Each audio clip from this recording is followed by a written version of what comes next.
Сегодня занимался камином. Камин поставил. Вот работает камин.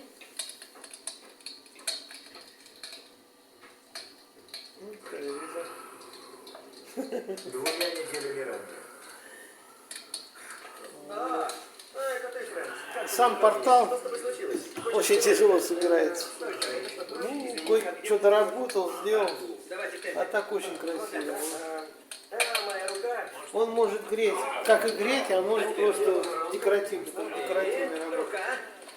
Вот. Хорошая штука, красивая.